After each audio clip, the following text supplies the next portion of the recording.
Okay, hi everyone. My name is John Lyons. I'm with the School of Law in Trinity College Dublin. Really happy to be speaking to Professor Philippe Sands, QC, with Trinity College today. So Philippe visited Dublin late last year, and it was wonderful to see him then. It's great to have him back. And this is, just to note, this is seminar 7 in our speaker series.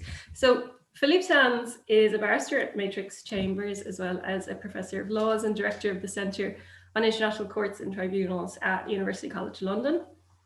He's appeared before many international courts, including the European Court of Justice, the International Court of Justice, the World Trade Organization dispute settlement organs, the International Tribunal for the Law of the Sea, the International Criminal Court, and the Special Court for Sierra Leone.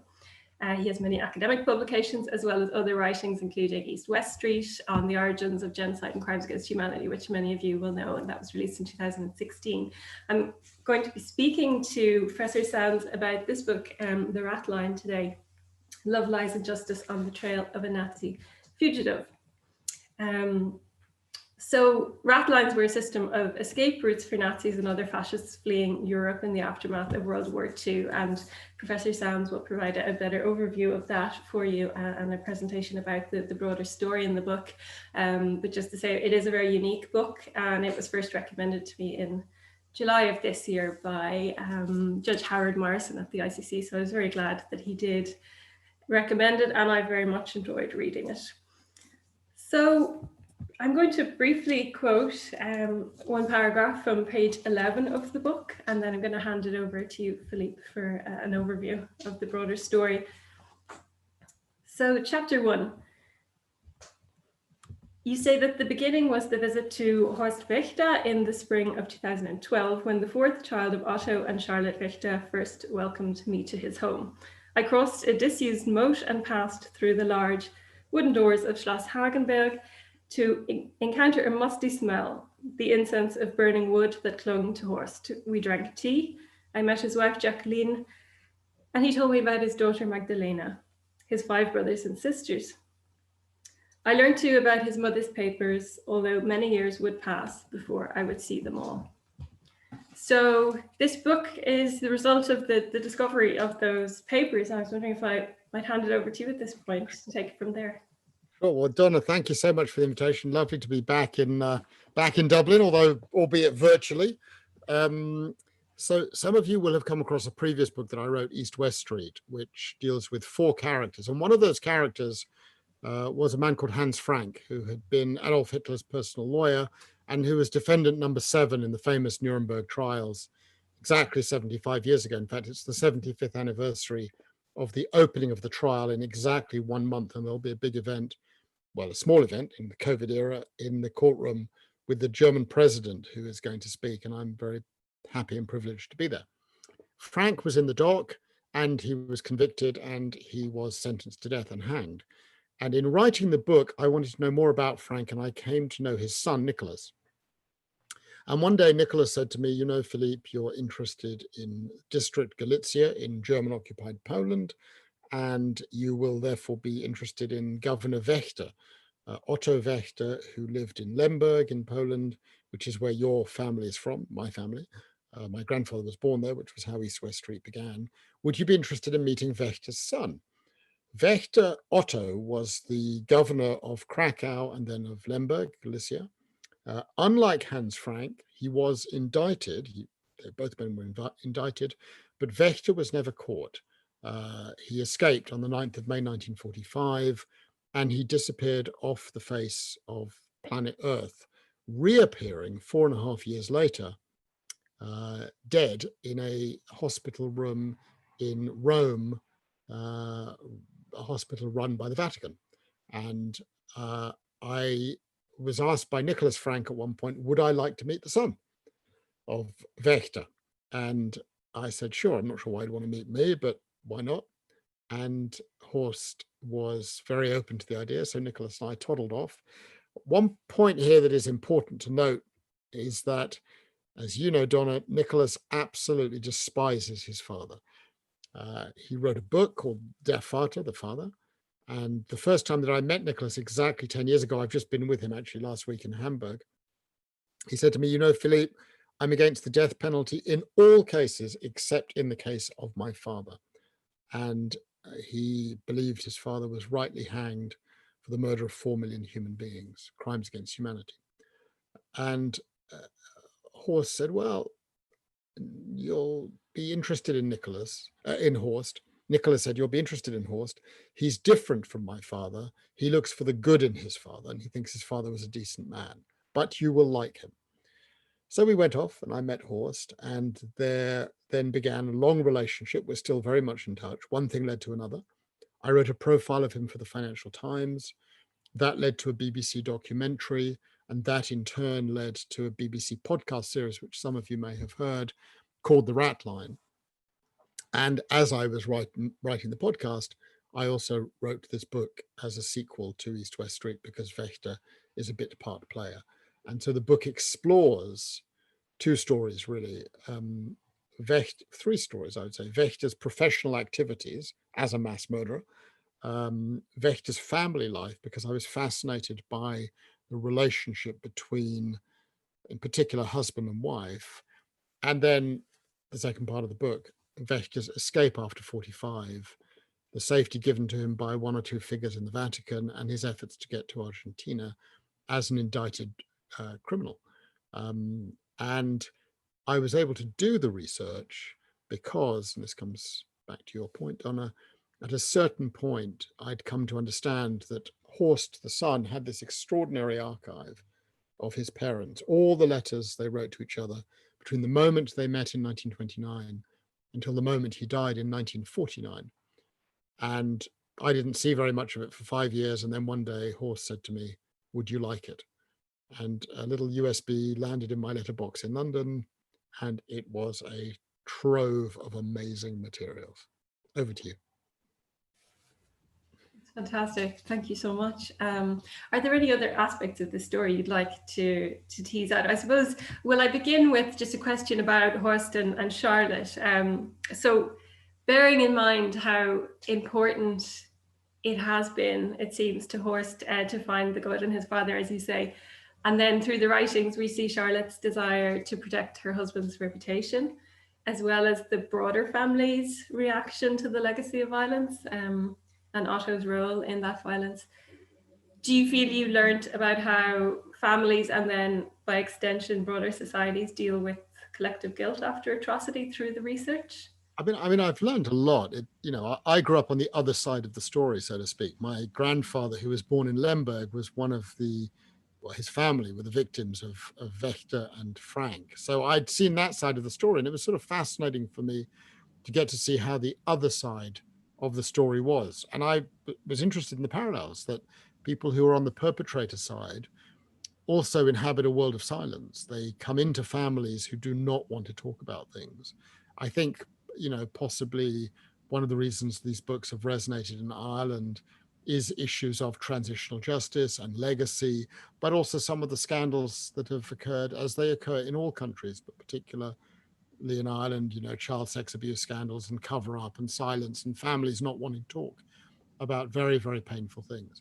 But in a sense, the heart of the book for me addresses the question of how reasonable, intelligent, highly educated, highly cultured people get involved in atrocity and mass murder. How does it happen?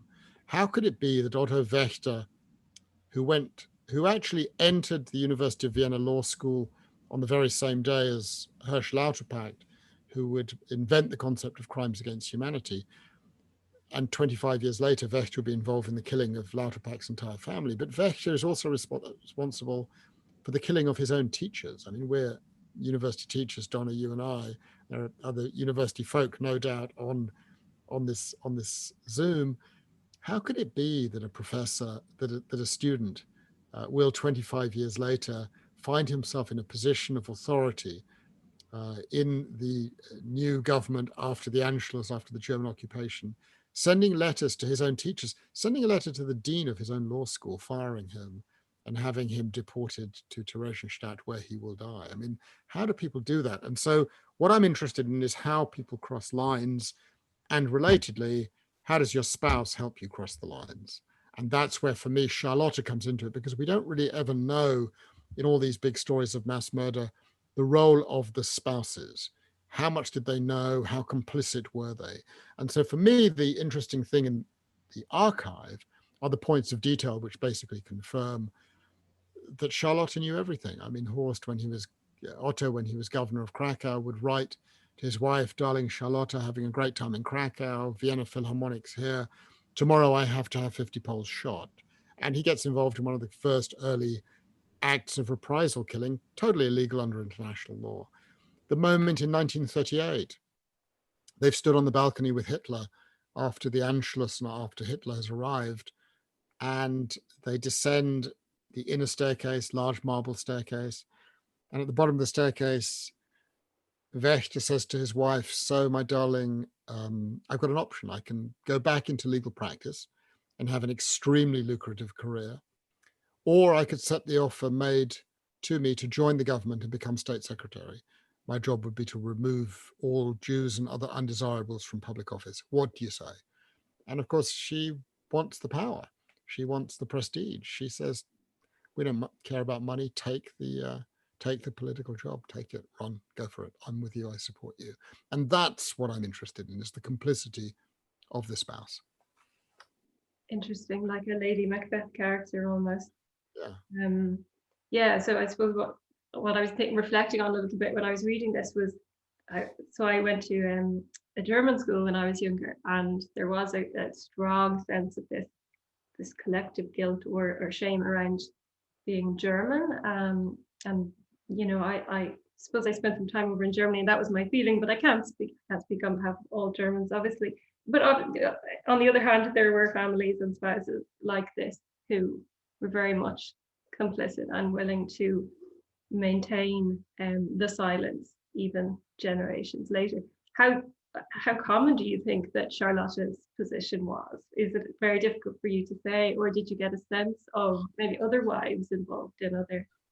I mean, I of course can't speak in generalities. I can talk about the families who were involved in the stories. Yeah.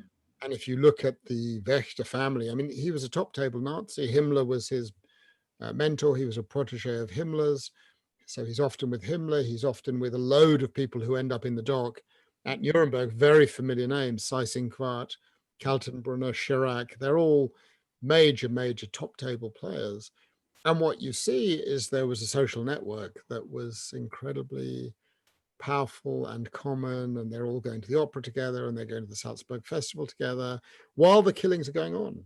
That's what is so disturbing, is the sort of normal life, family life, the meals, the operas, the movies, the premieres, the apartments, the property, the art that's being purchased and plundered.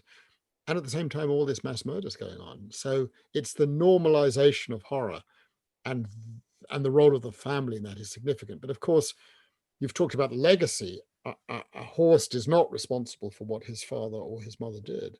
And so I'm fascinated in how the next generation takes things on. I think Horst is more the norm than Nicholas. I think the number of people who emerge with parents who are, you know, serious top table mass murderers and really put down their parents, as Nicholas does, is very limited in number.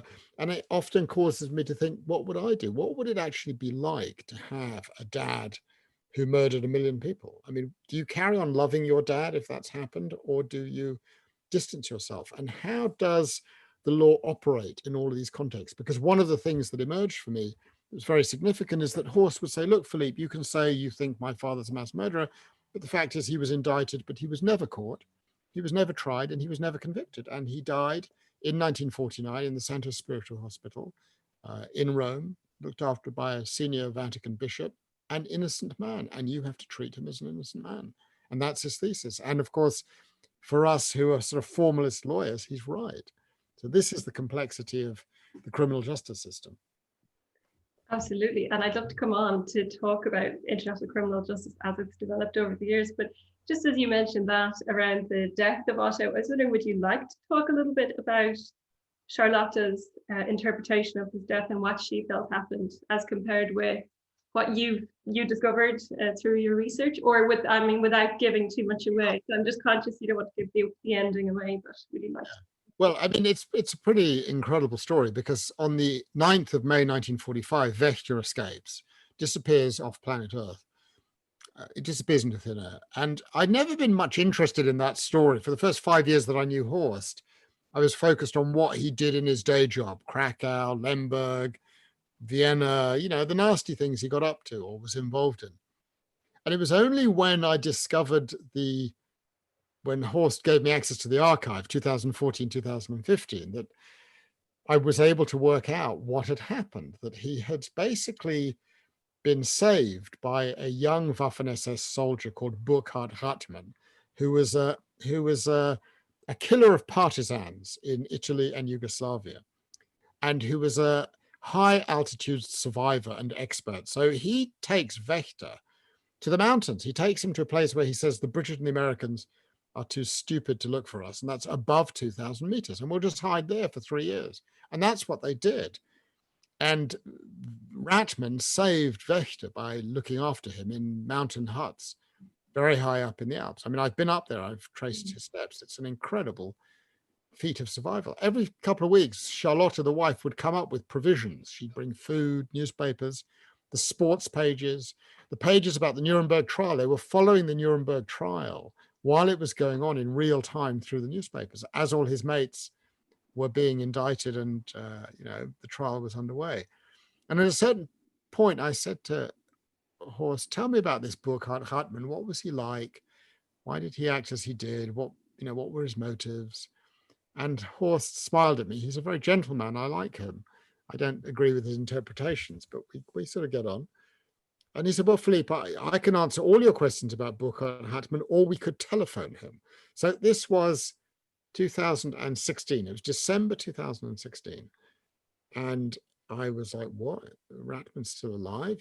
That was 71 years ago. He said, yeah, he's in Germany, and let's call him right now. So we went and called him, and 6 weeks later we went to see him, and it was surreal. And he told us everything that happened, what it was like to survive. After 3 years, they come down from the mountain, and Wächter goes off to Rome, and he's gathering his papers to head to Argentina on the sort of the Ratline, Eichmann, Mengele, all of that, helped by the very same cast of characters, a sort of network of fascists, Italian fascists, the Americans and the Brits, who don't come out of this smelling of roses, it has to be said, and Vatican officials and Nazis, all in cahoots. I mean, you couldn't invent it. And one weekend, shortly before he's hoping to leave, he goes off to Lake Albano, Castel Gandolfo, summer residence of the Pope at Lake Albano, and he spends a weekend with an old comrade. Note for records, when you see reference to old comrade, it usually means an SS officer, senior, mass murderer probably. And he comes back from a wonderful weekend and falls ill and is dead within a week. Horst and his mother believe that Wächter was poisoned, either by the Soviets or by the Americans or by the Jews or by anyone. I conducted a different type of investigation on the basis of the medical records that we had, and it's one of the issues that hangs over the book. How did Wächter die?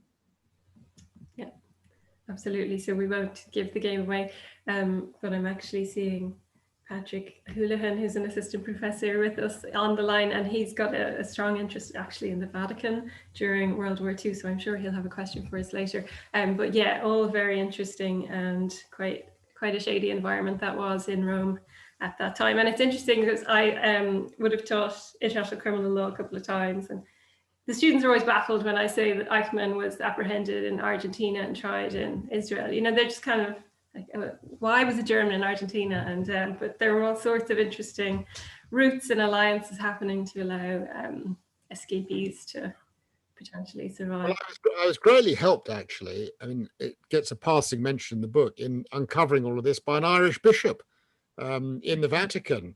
I was having trouble finding, I wanted to get access to the room where Wächter died, and I couldn't get in for 4 years, for various reasons. Yeah. And I have a very good friend who's a Spanish writer, Javier Cercas, and he was going to give the Pope had invited him to give a lecture on faith and literature. And I said, oh, well, if you meet any interesting bishops or cardinals who can get me into the Santo Spiritu Hospital, give me a call. And he does call. Javier calls and says, look, I've met this wonderful Irish bishop and this Portuguese cardinal. They said they'll help you. I said, what happened? He said, well, I was talking to the bishop and your name came up. And the bishop, Paul Tigay, wonderful man, who used to do Pope Francis's, all his social media, all his Facebook and Twitter, done by an Irishman. Bishop Tigay says to Javier, oh, Sands, I know that name. He did that podcast called The Ratline, didn't he? And Javier said, absolutely. And the bishop said, not very complimentary about the Vatican, but I loved it. And this is the new Vatican, actually. Although I've just been amazed to read on my newsfeed now that Pope Francis has just announced he's in favor of same-sex civil partnerships. Yeah, it's all changed. How amazing is that? I'm really, Pope Francis continues to astound us. Yeah, who knows what's coming next? That's so interesting, and I think there are a couple of questions there, so we probably will come back to this topic. But before I hand it over, I was wondering, do you have any thoughts on maybe tying the ideas in the book and their relationship to the Nuremberg trials to international criminal law as it's developed over the years, how it's functioning today in the form of the International Criminal Court? Some of the many challenges that are facing the court, there probably are more challenges than there are compliments towards the court at the moment, and you know them all. Structural issues, witness intimidation, legitimacy issues. Most recently, people are talking about post-colonial agendas, potentially tying that into Black Lives Matter. But in terms of international criminal law going forward, and I suppose the International Criminal Court, but any other tribunals that are of interest to you, I mean, how do you see this developing as a field and as a form of reconciliation? I'd say it's a long game. I mean, between East-West Street and the Ratline, we deal with the original moment for international criminal justice. All roads lead to Nuremberg, but for Nuremberg, we wouldn't have this system of international criminal justice such as it is. And it's a very delicate, fragile creature. When you sign bits of paper in the mid-1940s, inventing the concept of international criminality as it is in its modern form, inventing concepts like crimes against humanity and genocide. And I often think of Hans Frank sitting in the dock. He was a good lawyer, looking at these things he's been indicted for and saying to himself, what is this? I mean, genocide, crimes against humanity. These are inventions retroactively applied, and it's lopsided justice. And that sense in the international criminal justice world, 50 years passed before anything really much happened until Yugoslavia and Rwanda. And then there was in the 90s this great explosion. And I think now we're seeing a backlash against it again. And I've always thought it's 2 steps forward, 1 step sideways, 1 step back, another step forward. But I still think that there are grounds for optimism. Last December, I was involved, and I am still involved in the case of the Gambia against Myanmar as counsel for the Gambia, which has brought a genocide case against Myanmar for its treatment of the Rohingya community. And sitting in court, I and others sat within a few feet of Aung San Suu Kyi, Nobel Prize winner, Peace Prize, who was there defending the interests of Myanmar. And it was astonishing because one saw an individual, defending her state. And I was sitting there asking myself the question, what's really going on here? Why is she defending her state? And I think it's the same syndrome as Horst. I think it's all about her father. Her father was the inventor of the Tatmadaw. He created the Tatmadaw, the military arm of in Myanmar. And it is the Tatmadaw that is leading the charge on the Rohingya. And I think defending Myanmar is about defending the Tatmadaw and its reputation. And I think that you can't separate out the formalities, the legalities, the political stuff with all of the personal stuff that drives us in those ways. And I think we all know, you've been involved, Donna, also in the world of international criminal justice, the personal stories, why a prosecutor decides to indict, why that particular charge. These are extremely personal matters, which students, if there are students on this call, don't ever accept that the delivery of law is ever a mechanical thing. It's not. And we see that in the story of East-West Street, the invention of crimes against humanity and genocide as legal concepts, who the defendants were, why they did what they did. The personal element really matters and individual lives matter. And that is the case today in relation to international criminal justice. It's wonderful to hear that honesty and that frankness and the truth. So I suppose moving on from international criminal law to, well, very much related, but you're working on a new piece of research in relation to your involvement with the Pinochet trial. And I think you have a book coming out in a couple of years called Pinochet in London. I was wondering if you'd like to talk to us about that, or would that be premature, and its relationship to the Ratline in East West Street? Sure. No, I mean, I've talked a little bit about it, so it's not a secret. I mean, Otto Wächter is a bit part character in East West Street, and then he becomes the main character in the Ratline. There is a bit part character in the Ratline called Walter Rauff. Walter Rauff, when Otto Wächter gets to Rome, he is looked after by a religious gentleman. Part of the difficulty with dealing with the archive was that the Wächters, Otto and Charlotte, never put any names in because they proceeded correctly on the assumption that all the materials are being read by military censors. And so they coded everything. So part of the reason it took so many years to work out who was that we had to uncode. So there's a reference to His Excellency and there's a reference to the religious gentleman. And eventually we work out who it is. It's a famous Austrian bishop who's been involved with Mengele and Klaus Barbie and everyone, all of these characters. And the bishop parks Wächter, who needs a place to stay, in the Santo Spiritu Monastery, in the Via Pina Monastery, on the outskirts of Rome, a little room. And the room has recently been vacated by one of Wächter's old comrades, Walter Rauff. Walter Rauff is the man who invented the mobile gas chamber, those little vans where the Einsatzgruppen would go around and sort of gas people in groups of 20 or 30 until they put it on an industrial scale, with places like Treblinka and Belzec and Sobibor. So Rauff escapes from Italy in April 49, just before Wächter arrives. He goes to Syria. He lives in Syria for a year. We've got a couple of his letters to Wächter, which are fascinating. He basically says, don't come to Syria. Syria is not a good place for Germans. They're too disorganized over here. Go to South Africa or go to Argentina. You'll be much better off. And Wächter follows that view. Rauff spends a year in Syria, in Damascus, and then makes his way to South America. First Ecuador, then Chile. And he arrives in Chile in 55.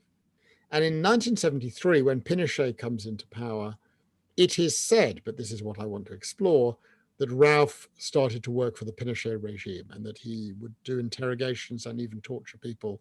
And there's at least one affidavit by a young Chilean writer claiming to have been tortured by Walter Rauff. And that's going to be one of the stories in the book. And Rauff then dies.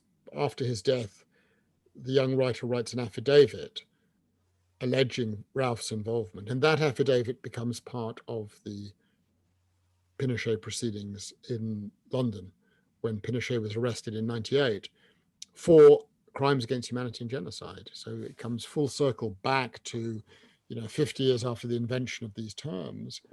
For the first time, a former head of state arrives in London in a foreign country and is arrested for crimes against humanity and genocide. And there are then a series of proceedings that become very famous.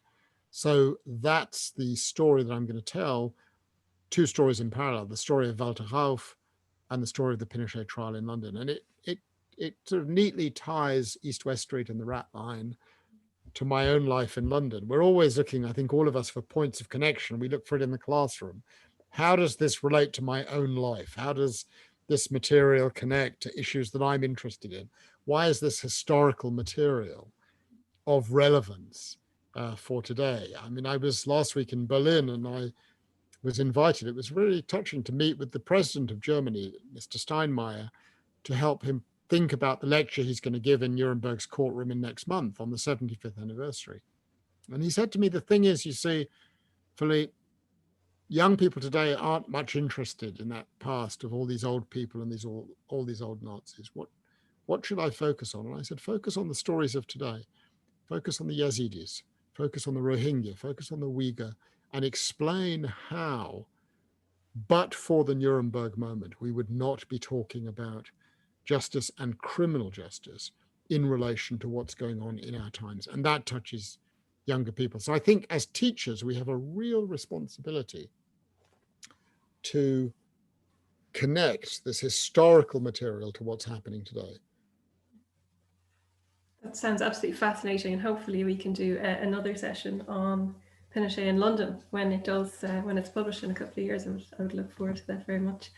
I have Jean Carolan here on the line. Jean is a lecturer in Technological University Dublin, where he lectures in European human rights law, refugee, immigration and citizenship law, and his research interests lie in peace agreements, peace building, institutions and transitional justice. So Jean has a question for you. So I'm just going to promote you to panelist, Jean. Right. Just takes a couple of seconds. Hi, Jean.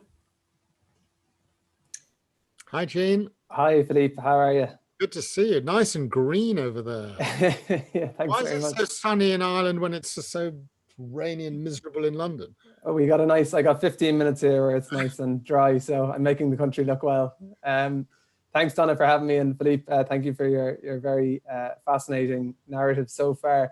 I was reluctant to pull you away from the focus of the Ratline, but I think perhaps this is a good point for me to come in when you're picking up on the kind of narratives that link the Pinochet trial in London to the Ratline and back further even to East-West Street.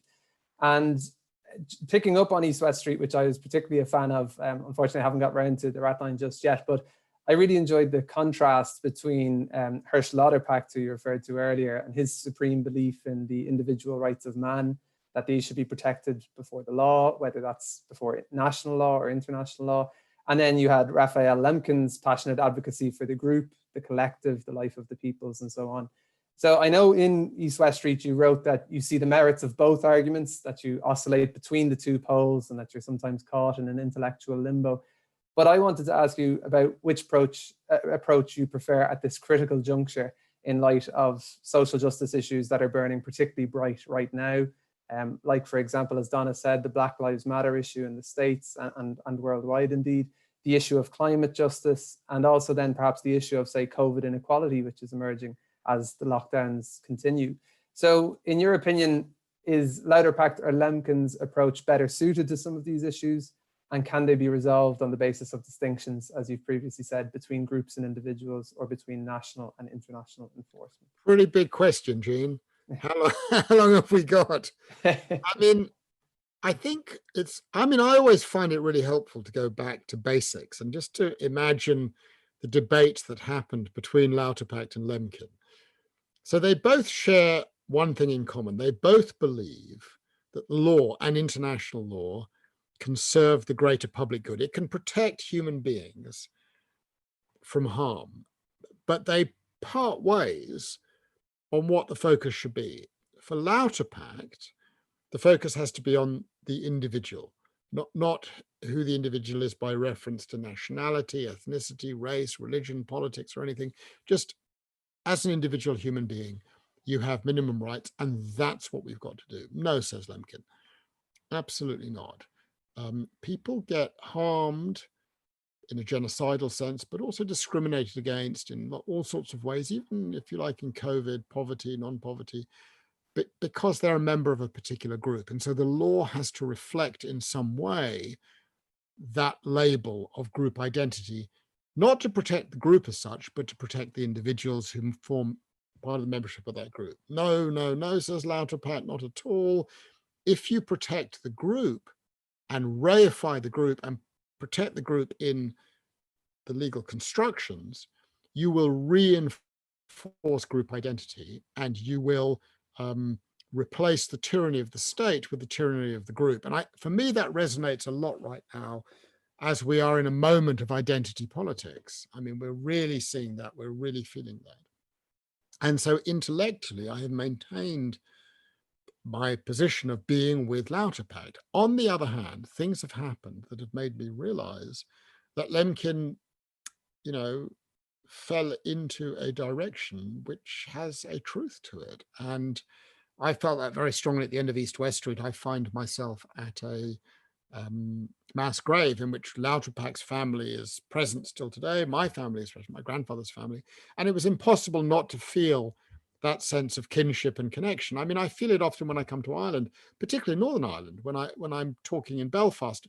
These issues are very resonant. You'll know far better than me how resonant these issues are. How to identify myself? Am I an individual, or am I primarily defined by my group identity? And one of the things that did happen after East West Street came up was that I was contacted and reached by an extraordinary individual who's a psychologist, Dr. Kizelhan, who created the program to bring 1,100 Yazidi women who had been abducted and terribly abused, raped on an awful scale by ISIS folk, and had suffered the most terrible trauma. And he had created a program for them in Germany, which the government of Baden-Württemberg had funded. And he had worked out that in terms of the recovery of the human being, I mean, you've got this situation obviously in Northern Ireland, the sense of justice plays a very important role. The sense that there may be a path to justice, however imperfect, is important. And so he reached out, and I went to Germany, and I spent quite a lot of time with him. And he basically said, look, I'm not interested in crimes against humanity.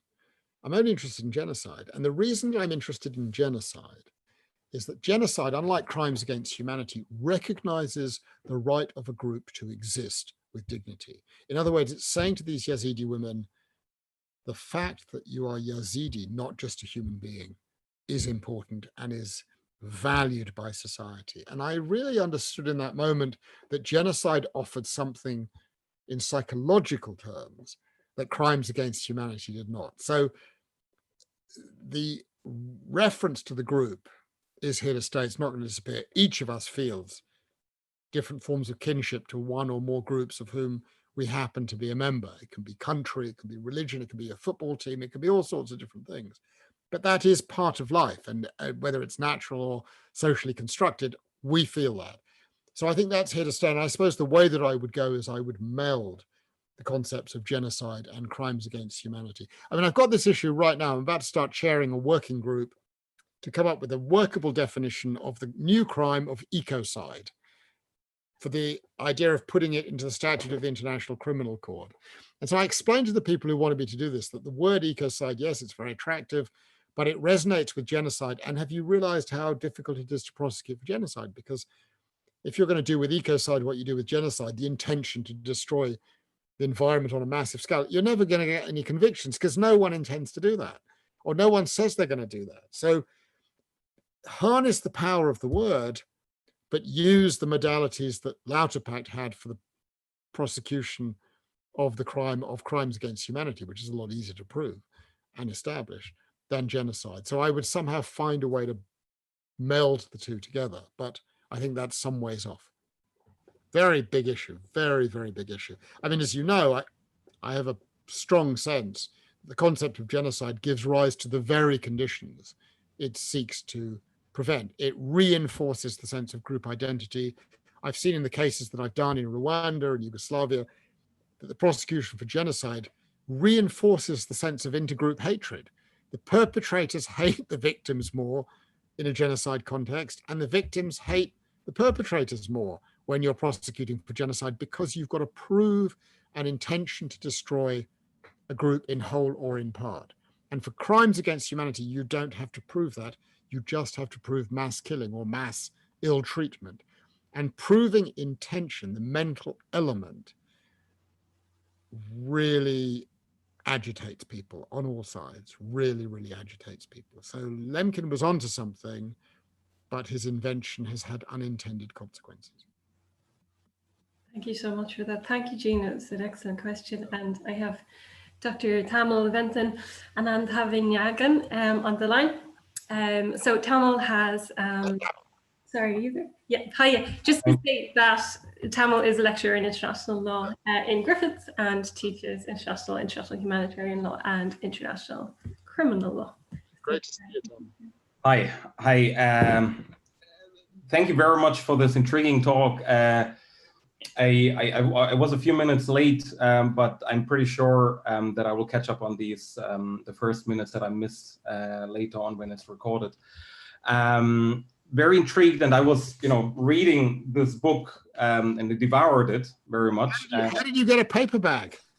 Well, the only thing that I had here in Dublin.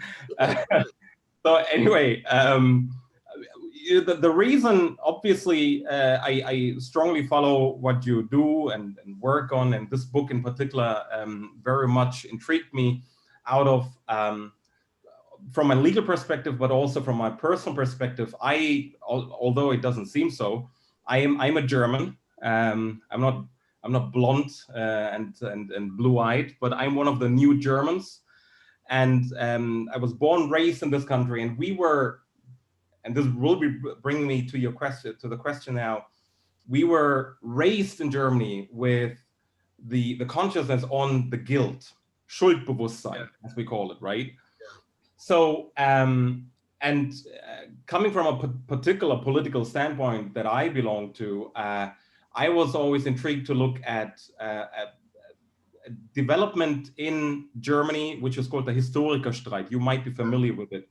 The Historikerstreit, on the right hand, basically the conservatives with Nolte, and then on the left hand, you had persons like Habermas, who were discussing quite profoundly if the German people were seduced by Hitler and the Nazis. So, and while I was reading this one here, incredibly intrigued also by the way how Otto responded, right? And it made me think of Richard von Weizsäcker, our late German president. He was one of the best presidents that Germany ever had, coming from the CDU, a party that I don't belong to. However, his father was on trial as a top diplomat under the Nazis, right? And whenever talking about his father, Richard von Weizsäcker said, well, he tried to prevent the worst by working on the very top. So for me, it's a long question that I have, or many thoughts that I also have for you. But my question would be, how did Otto, if there was any chance for you while you were talking to him, how did he reflect on Historikerstreit and all, contemporary political leaders at the time who were struggling with the Nazi past and the role of this aspect of seduction? Yeah, it's a really interesting question. I don't know if you can disable share screen, Donna, because I can put up a photograph of who I was talking with last Friday, and this is a conversation I had in Berlin.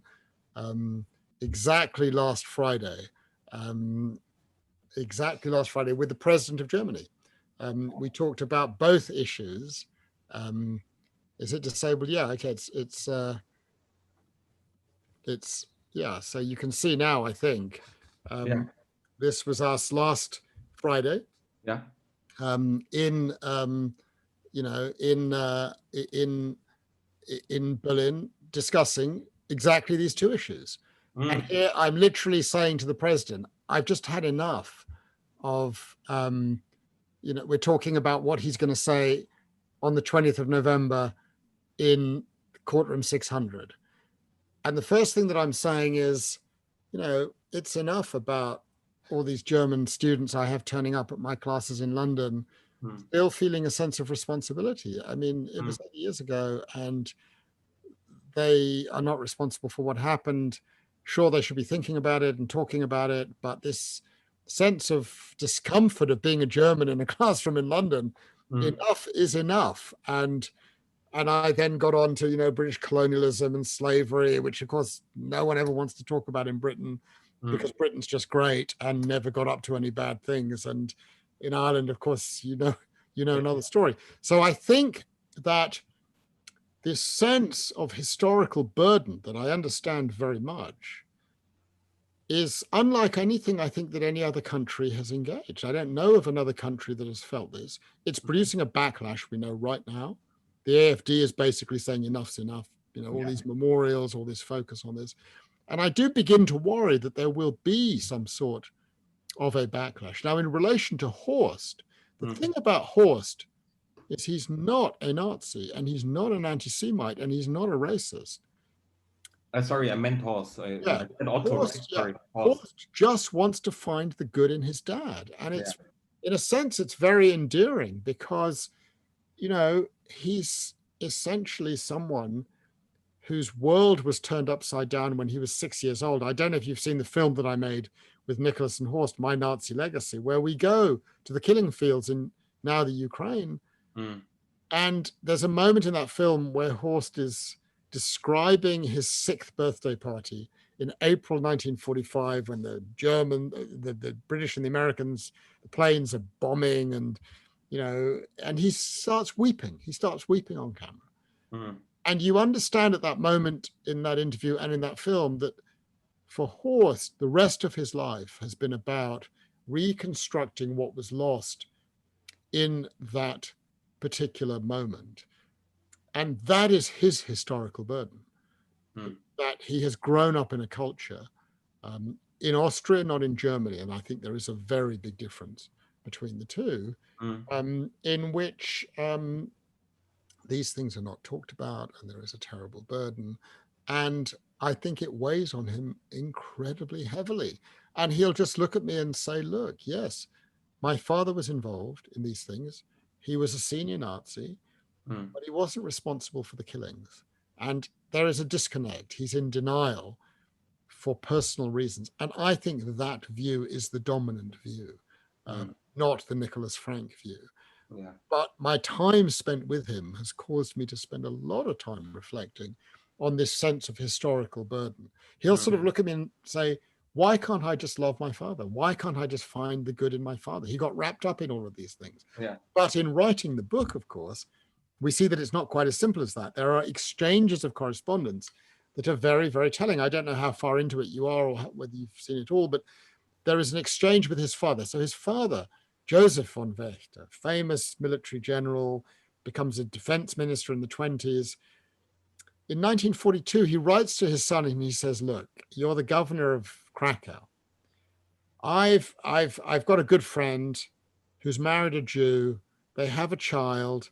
The child is in Krakow. The child's been caught up in the race laws. Couldn't you do something to limit the burden of these race laws on the child? And the humane side of Otto says, of course, father, I will go and look into it straight away. He looks into it and he comes back with a dossier of materials. And he says, well, actually, it's true.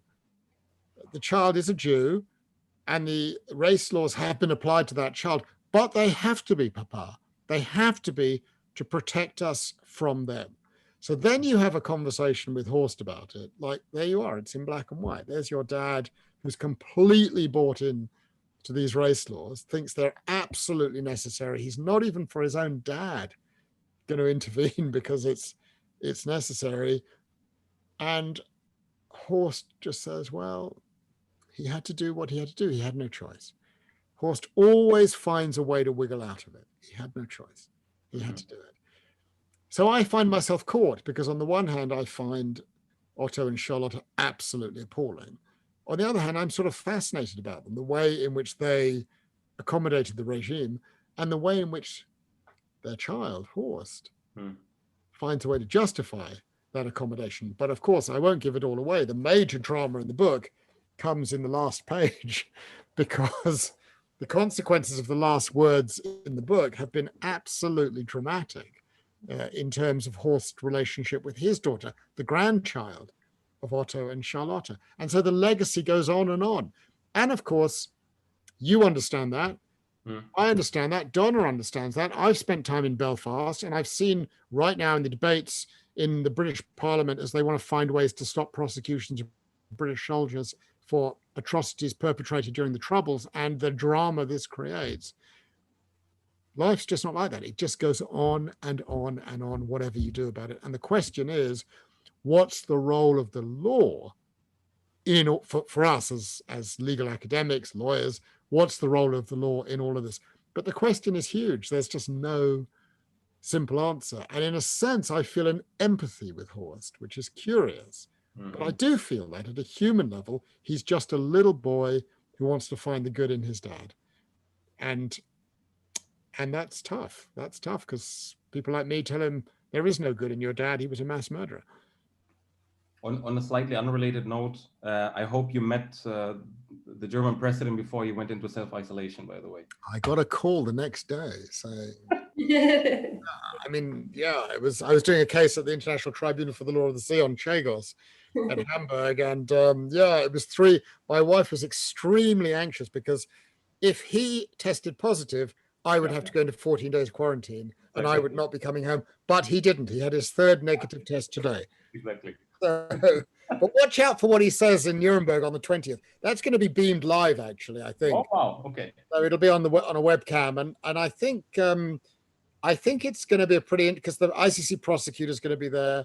Yeah. There'll be the last remaining people from the Nuremberg trial there. I'm very privileged to be there.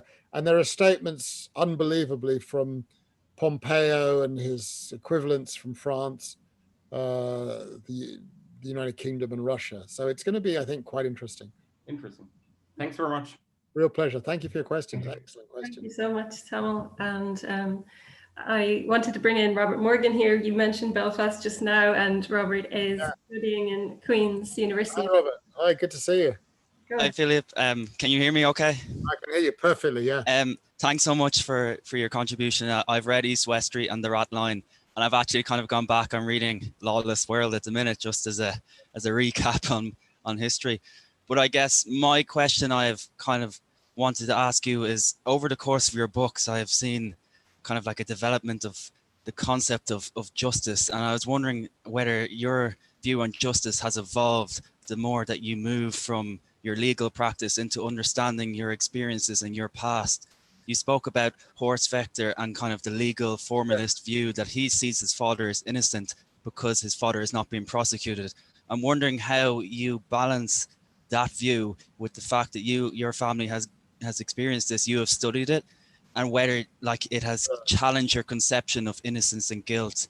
Because as a law student, we often study these things and we think it's black and white, but it's clearly not black and white. And I'm just wondering what you say to your students in particular on this issue.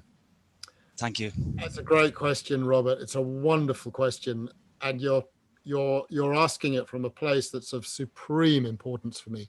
I basically accept every invitation I get to go to Northern Ireland and Belfast and Enniskillen and other places, because I find these conversations about these issues are just acute, like they are almost nowhere else in the world, and people absolutely get what it is that interests me. I think what I say to my students is, it's not simple. Anyone who tells you it's simple, it's not. The law is not a mechanical thing. The law is only one instrument that we have for dealing with these very, very big issues. And it's an imperfect instrument. Everything has unintended consequences. Prosecute one person and the other person who's not prosecuted is seen as innocent. And that creates all sorts of consequences. So I've become very clearly a believer in understanding that the formalized criminal justice system, courts and tribunals, is necessary, but it's insufficient on its own, and it has to be coupled with other processes, whether you call it truth and reconciliation, whether you call it fact-finding, whether you call it storytelling, narratives. Even actually, I would say literature is an incredibly important part about helping communities overcome difficult periods, as Yugoslavia, Rwanda, Northern Ireland, Argentina, Chile, I mean, the myriad of other places. But I have to say, the experience last December of sitting in the International Court of Justice about 8 feet from Aung San Suu Kyi as she argued the unarguable, it was just the odd war crime here or there. It wasn't so serious. We'll sort it out. And I just thought, what an amazing thing to be in this room, the Peace Palace, the Great Hall of Justice, with the Dutch government, bless them, had flown over a number of Rohingya refugees from Cox's Bazar in Bangladesh. And they were there in the room to see the leader de facto of Myanmar have to answer for what her country was doing to her community. And about a week earlier, I'd been in Washington with an amazing guy. There's a book you absolutely must read. It's called A Lucky Child. Okay. And it's by a man called Thomas Bergenthal. Donna, you will have come across Tom Bergenthal. He was the American judge at the International Court of Justice. And before that, he was the American judge at the Inter-American Court of Human Rights. But even before that, in 1944, he was a child in Auschwitz who was in the care of Joseph Mengele. And I told Tom, you know, a week before the Rohingya hearing at the ICJ, I'm doing this case next week. It's really interesting. And he looked at me and he said, could you imagine, Philippe, back in 44, if there had been an international tribunal where some country, little African country, could have brought a case and said, no, you can't do this. You can't do this in your camps. This is not on. It's imperfect. It's the beginning part of a very long game. It's a multi-decade, multi-century project, but it's your generation that's going to carry this forward and pass the flame onto the next generation. It's going through a tough moment right now. The ICC is not in good shape, but it will improve. It's a long game. And I think we just have to bat away with a very, very open mind. And the simple message of all of these books, there's one simple message. It is that in the field of international justice and international criminal justice, individuals make a difference. And if one goes back to that moment in 1945, when genocide and crimes against humanity were invented as concepts, these two guys, Lauterpacht and Lemkin, basically they could have gone into a corner, curled up and wept, but they didn't. They got off their asses and they went and got bits of paper and thought, okay, what can we do about this? And they invented these terms. And but for those terms, we wouldn't have had a hearing last December on the Rohingya. We wouldn't be having the debate we're having right now on the Uyghurs. We wouldn't be having the debate we're about to have on Britain's treatment of the Chagossians, which I'm very, very involved in. Basically a crime against humanity, as far as I'm concerned, not allowing hundreds of Black, former residents of Chagos, descendants of slaves, not go back to the homes from which they were unlawfully, forcibly removed 50 years ago, is, in my view, a crime against humanity. And it's just a long game, but don't get despondent. It will get better. It goes in flows, 2 steps forward, 1 step back, 1 step sideways, another step forward. It's a long game. Thank you. Thank you. And actually, Robert was at our conference in July where Judge Morrison said that you just have to hang onto your principles. Absolutely. Go in cycles. So I think you're echoing that right now. There are 4 other questions. So would you like me to read them out and then maybe you can address one or Oh, I better get a pen and a piece of paper because my memory fails me. Sorry to put you under the pressure, but maybe just even to read them out. And if you don't. Yeah. Why don't you read them out and I'll write them down and I'll try to rattle them off. Yeah. Thank you. So actually another individual at Queen's University in Belfast, Sarah Kay. So currently being in Belfast, very interested in the comment on identity issued by Philippe earlier and how legal recognition of victimhood pushes for group identity. How do we address from an ICL perspective the concept of complex victims? Is there a possibility for ICL to address a conflict beyond the victim perpetrator binary? She says, thank you. And Mackenzie Common then asks, do you get a sense that countries like Chile and Argentina have had a reckoning over their actions in harboring Nazis? And is this issue discussed in those countries? Then from Patrick Houlihan, who I noted is an assistant professor in history here in Trinity. Fascinating books, especially on the level of family history. Philippe, what do you think will be the implications of the recent Vatican Archives opening in March 2020, especially on the issue of ratlines? And how would you characterize the lines of inquiry that will unfold for this historical treasure trove of sources? Will I briefly read the last one? And don't worry if you don't get to them. Just no, I will. We've got time to have a quick couple of minutes on each. I mean, the family history thing, you know, obviously people just love stories about family, and who knows what the Vatican Archives will come. I'm very, very careful on this. The Pope Francis has opened the archive, I think, very courageously, just from March the 2nd of this year. My main person that I read on that is a wonderful American historian, David Kurtzer, who I think is quite diligent and quite careful. He's got into the archive. He's beginning to ferret around. But I mean, his view is it's going to take time because the archive is decentralized. It's spread all over the place. And I think the view is you've got to be really skeptical about some of the articles that are beginning to appear saying either no, Pius XII was great, or no, Pius XII was terrible. I think it's just, we just don't know. It's just so complex that we really have to pause and, wait and see and look at the totality of the material. It's very, very complex. I have equally been very careful when dealing with the Vatican figures who helped Wächter to make absolutely clear my view that this is not an indication that the Vatican supported him. No, not at all. There were a couple of senior figures in the Vatican, but were they off on a frolic of their own? Were they getting supported by on high? Frankly, we just don't know. And I think that we have a real responsibility as academics to be very, very careful in what we say. And what we can say with absolute certainty is that a couple of bishops helped Wächter and others to escape. What we do not know is how much support they got. I think on the basis of what I've got, including some of the archival material, people on high had a sense that something was going on. They were not blind to it. Did they support it? Who knows? Did they stop it? Probably not. Were they actively engaged in it? No idea. And I think that we really have to suspend judgment. Chile and Argentina, has there been a reckoning? Nope. Absolutely not. And I'm really, really interested to go off. I'm supposed to be there now, actually, in Chile, going to meet members of the Rauff family.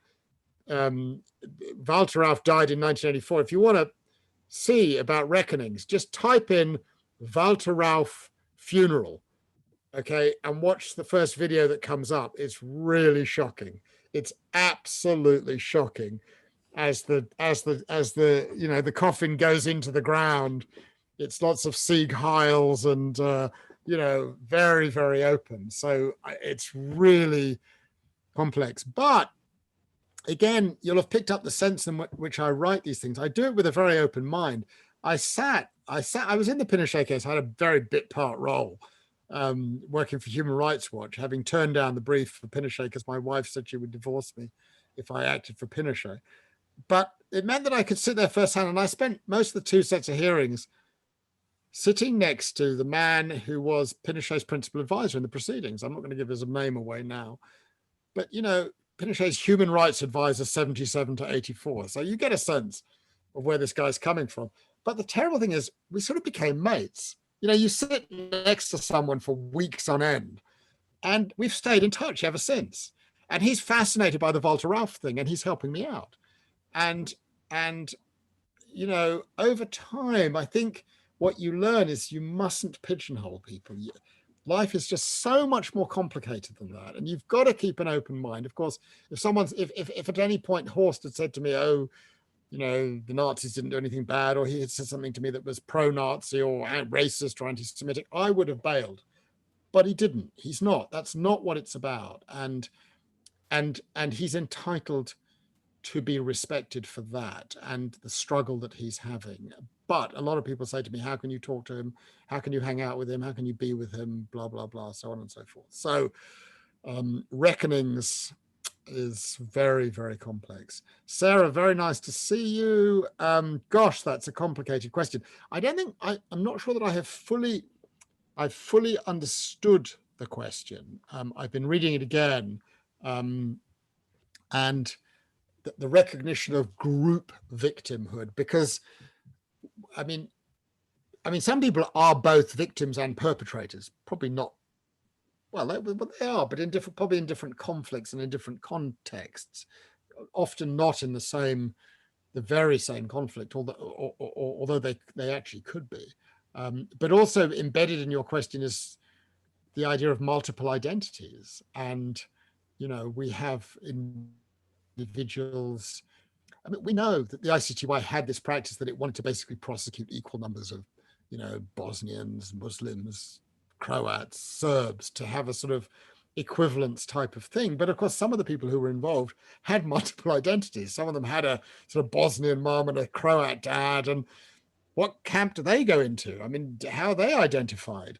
So I think this issue of group identity is, I think we're only beginning to scratch the surface. I think that this concept of genocide was invented and we've, you know, embraced it and run off with it. And we haven't stopped to think about the unintended consequences of the invention of that concept. And I go back to this letter that I found in an archive in Colombia that is in East West Street by a man called Leopold Kohr, who was Kohr, who was a wonderful political scientist, who was also, you know, an immigrant who had gone to Wales in the end. He taught international relations at Aberystwyth, you know, in the 70s and then I think died in the 80s. But he writes a letter to Lemkin and he says, look, I understand why you've invented this concept of genocide, but it's terrible. It will lead to the same path adopted by Hitler. Your biological approach to the identification of the crime and the criminal embraces the path of Hitlerism. And I've never been able to get that out of my mind. To focus on the identity of the perpetrator and perhaps also the victim is understandable, but it has consequences that we have not fully thought through. And I think the next phase of all this analysis is to really begin to engage in that. I mean, it really bothers me that there are all these journals of genocide studies, but no journals of crimes against humanity studies. And so somehow the consequence of all of that is to reinforce the subconscious belief that group identity is to be placed on a pedestal when assessing the level of the horror that is perpetrated on a particular person. And prosecutor after prosecutor will tell you, when the victims come to you, they want the crime to be the crime of crimes. They want it to be genocide, and crimes against humanity and war crimes just isn't enough. And that narrative I've heard many, many times. And so the group identity issue, I'd say no more by way of conclusion, it's deeply problematic in terms of some of the consequences that it produces. And I think we have to think a lot more about it. But in Ireland, you know that better than anyone. I mean, it's really complicated. Great set of questions, I have to say.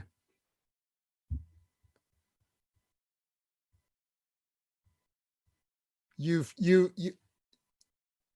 got to unmute. You've muted yourself. Apologies for that. There was some background noise. I wanted to say thank you for your answer, and thanks to Sarah for the question. Really good questions. We're really sorry to keep you over time. It's been a really good discussion, a good honor for us to speak with you this evening. It's such a compelling book. I really recommend it to anyone who hasn't read it yet.